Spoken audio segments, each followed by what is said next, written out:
Allah Azza wa Jal a créé le fils d'Adam avec des faiblesses. Parmi une de ses plus grandes faiblesses, c'est l'amour de l'argent. Allah le dit clairement dans le Coran, le verset 20 de Sourate Al-Fajr, وَتُحِبُّونَ الْمَالَ حُبًّا جَمًّا. Certes, vous aimez les richesses d'un amour extrême, sans borne. Le prophète sallallahu alayhi wa sallam nous décrit également cet amour dans un hadith. Il dit, sallallahu alayhi wa sallam, لو كان لابن آدم واديان من ذهب لابتغى إليهما آخر.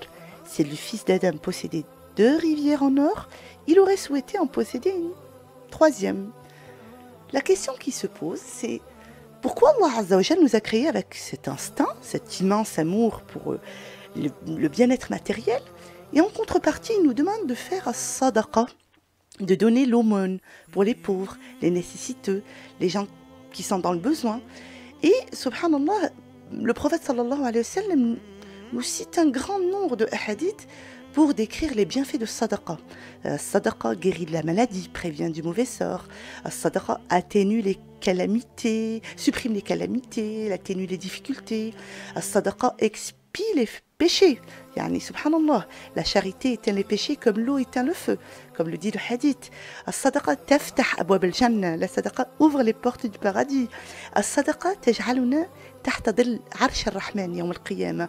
La sadaqa nous offre l'ombre du jour du jugement dernier. Le prophète sallallahu alayhi wa sallam nous dit, le croyant sera sous l'ombre de son aumône le jour du jugement dernier. As-sadaqa est un moyen pour que nos doigts soient exaucés. يعني هي سبب لتقبل الدعاء يعني سبحان الله. Donc pourquoi avoir donné tant de mérite aux sadaqat alors que mon instinct me dit garde ton argent, tu l'aimes tant? Eh bien la réponse c'est que sadaqa c'est une forme d'épreuve pour prouver mon amour pour Allah Azza wa Jal. Le mot en arabe sadaqa signifie dire vrai, être véridique. Donc si quand je dis que j'aime Allah, quand j'affirme que je crois en la récompense divine qui est le paradis pour toutes les œuvres pieuses, et bien si je suis vraiment véridique, je fais as-sadaqa. Subhanallah, c'est l'épreuve ultime qui prouve mon amour pour Allah Azza wa Jal.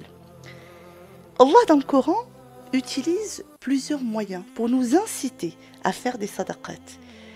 Parmi les premiers moyens, c'est qu'il fait en sorte que Al-Jannah, natija mubashira lil-infaq. L'aumône nous ouvre directement les portes du paradis. Allah dit dans sourate Al-Imran, وَسَارِعُوا إِلَى مَغْفِرَةٍ مِّن رَبِّكُمْ وَجَنَّةٍ عَرْضُهَا السَّمَاوَاتُ وَالْأَرْضُ وَعِدَّتْ لِلْمُتَّقِينَ الَّذِينَ يُنْفِقُونَ فِي السَّرَّاءِ وَالضَّرَّاءِ.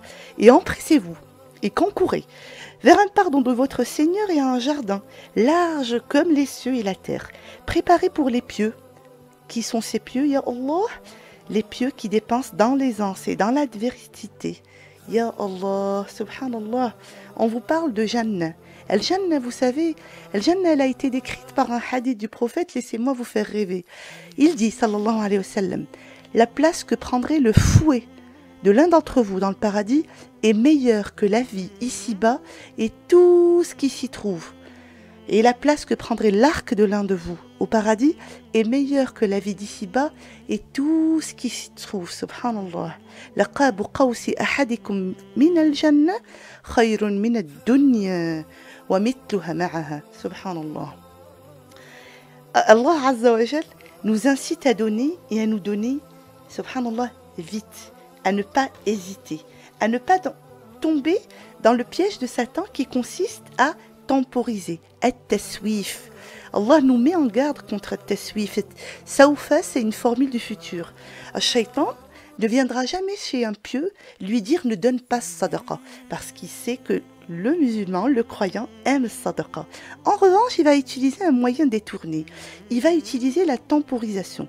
Il va lui dire pas maintenant, plus tard. Une fois que tu seras plus à l'aise financièrement, une fois que tes enfants seront tous mariés, une fois que tes enfants auront terminé leurs études, attends de payer ta maison, attends. Donc on temporise, subhanallah.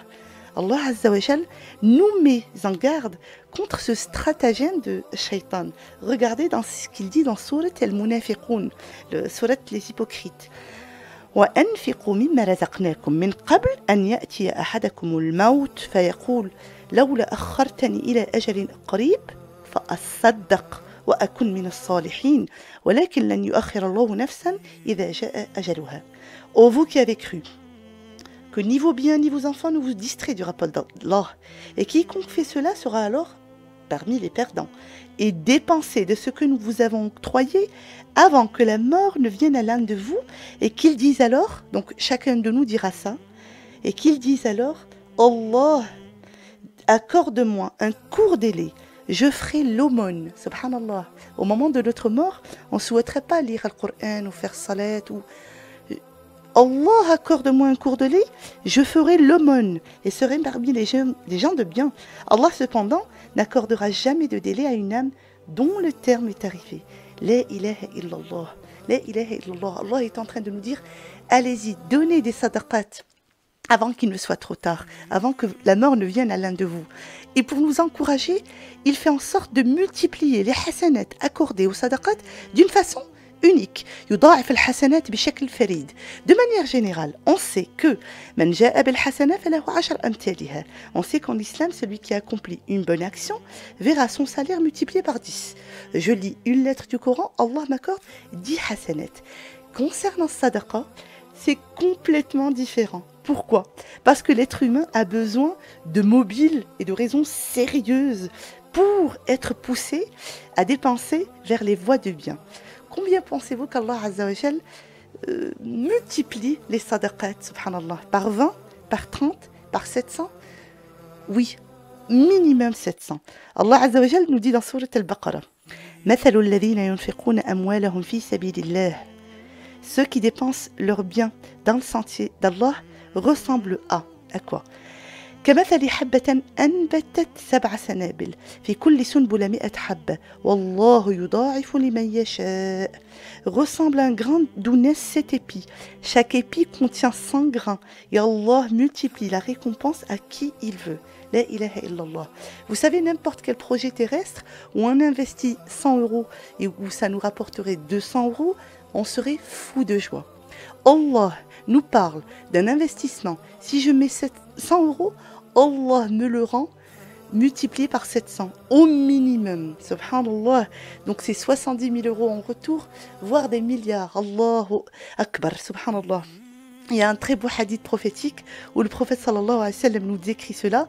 Il dit Man tasaddaqa bi'idli tamra min kasbi tayyib. Celui qui donne aux aumônes l'équivalent d'une date acquise d'une manière licite. Et Allah n'accepte que ce qui est licite et honnête. Allah l'accepte de sa main droite, puis la lui accroît. Subhanallah, Allah yaqbaluha biyaminih thumma yurbiha li sahibiha. La lui accroît, la lui augmente, comme l'un de vous élèverait son poulain jusqu'à ce qu'elle atteigne la dimension d'une montagne. La ilaha illallah, hatta takoun mitla al-jabal. Ya Allah. Et pour les gens sceptiques, Allah nous pousse à donner sadaqa en nous promettant un dédommagement, une indemnisation sur terre avant le jour du jugement dernier. Allah ya'iduna at-ta'wid fi ad-dunya qabl yawm al-qiyamah. يقول الله عز وجل dans sourate Saba, le verset 39, وَمَا أَنْفَقْتُم مِّن شَيْءٍ فَهُوَ يُخْلِفُهُ. Et toute dépense que vous faites dans le bien, Allah la remplace. Donnez, n'ayez pas peur. Allah vous la remplace. Subhanallah. Le prophète sallallahu alayhi wa sallam nous dit également ما من يوم يصبح فيه العباد إلا وملكان ينزلان. Il ne se lève pas un jour sans que 2 anges ne descendent du ciel. يقول أحدهما, l'un d'eux dira اللهم أعط منفقا خلفا. Oh Allah, donne à celui qui dépense dans le bien une compensation. ويقول الآخر, le deuxième dira اللهم أعط ممسكا تلفا. Allah anéantit les biens des personnes qui se montrent avares. Vous savez, les gens, subhanallah, c'est une forme de baraka. Les gens qui dépensent voient des anges implorer Allah Azza wa Jal de bénir leurs biens. La ilaha illallah. Et les invocations des anges sont exaucées, subhanallah. Malgré toutes ces incitations, beaucoup de gens restent sceptiques et te disent oui, mais si je donne en Mauritanie, au Sénégal, au Centrafrique, en Indonésie, si je donne un peu partout, qu'est-ce qui me restera à moi? Subhanallah. Ils sont très sceptiques. Pour ces gens-là, vous savez ce qu'a fait le prophète sallallahu alayhi wa sallam? Le prophète a juré. Halafa Rasoul alayhi salatu wa sallam. Et aucun musulman n'oserait dire au prophète alayhi salatu wassalam, Ya Rasulallah, jure pour que je te croie. Ça serait, subhanallah, kabira, ça serait un péché capital. Parce que le prophète sallallahu alayhi wa sallam ne prononce rien sous l'effet de la passion. Malgré ça, le prophète sallallahu alayhi wa sallam a juré. Il a dit, trois choses. Je jure par Allah qu'elles vont arriver. La première des choses, c'est nul aumône n'amoindrit un bien. Subhanallah. Le prophète sallallahu alayhi wa sallam est en train de vous jurer et de vous dire, donnez, l'aumône n'amoindrira pas votre bien. Subhanallah. Allah Azza wa Jal nous dit dans un verset du Coran que quand on donne une aumône, c'est une forme de prêt. Qard. Subhanallah, qu'Allah nous rendra. Allah veut de nous un prêt. La ilaha illallah Muhammad Rasulullah. L'argent, c'est l'argent d'Allah Azza wa Jal. Les biens appartiennent à Allah Azza wa Jal. Et Allah nous dit, من ذا الذي يقرض الله قرضا حسنا فيضاعفه له أضعافا كثيرة. Subhanallah. Allah nous demande un prêt. Vos aumônes seront des prêts et Allah vous les rendra. Vous savez, les Sahaba, quand ils ont lu ce verset dans le Coran, ont été très étonnés. Et un des compagnons, qui est très connu, il s'appelle Abu Dahdah al-Ansari, est parti voir le prophète sallallahu alayhi wa sallam. Il lui a dit, Ya Rasulallah, awa yuridu Allahu minna al-qard. Allah veut qu'on lui emprunte de l'argent. Et Allah Rasul alayhi salatu wa sallam lui a expliqué le sens du verset. Qu'a fait Abu Dahdah? Directement, il dit au prophète, Wallahi inni aqradtu Rabbi Azza wa Jal ha'iti. Il possédait un immense jardin en plein centre de Médine, dans lequel il y avait plus de 70 palmiers. Subhanallah, il prit la main du prophète sallallahu alayhi wa sallam et lui dit, je te prends à témoin, ya Rasulallah, que j'emprunte mon jardin à Allah Azza wa Jal. Il accourt, subhanallah, chez sa femme qui était dans le jardin. Il n'attend même pas de rentrer dans le jardin pour lui dire qu'il avait donné en aumône ce jardin. Il crie avant d'arriver, Ya subhanallah, Ya Dahdah, Ya Dahdah, sors du jardin, je l'ai emprunté à Allah et à son messager. Et subhanallah, regardez, la réaction rapide. Ils ont entendu la parole divine, ils ont appliqué directement. J'espère qu'on sera bi'idnillah comme eux. Aujourd'hui, c'est un jour du vendredi. On est encore, subhanallah, fi shahr Ramadan, où chaque seconde compte, où chaque bonne action compte. Donc, anfiqou, allez-y. Montrez à Allah Azza wa Jal à quel point vous êtes véridique dans votre foi. Donnez. Inch'Allah, Allah mettra la baraka dans votre argent et vous le rendra sur terre avant l'au-delà. Barakallahu fikum.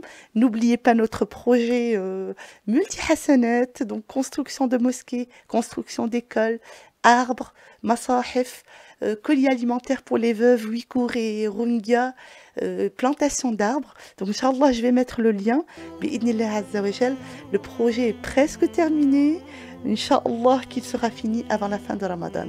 Barakallahu fikum wa sahaftarkum. Assalamu alaikum wa rahmatullahi wa barakatuh.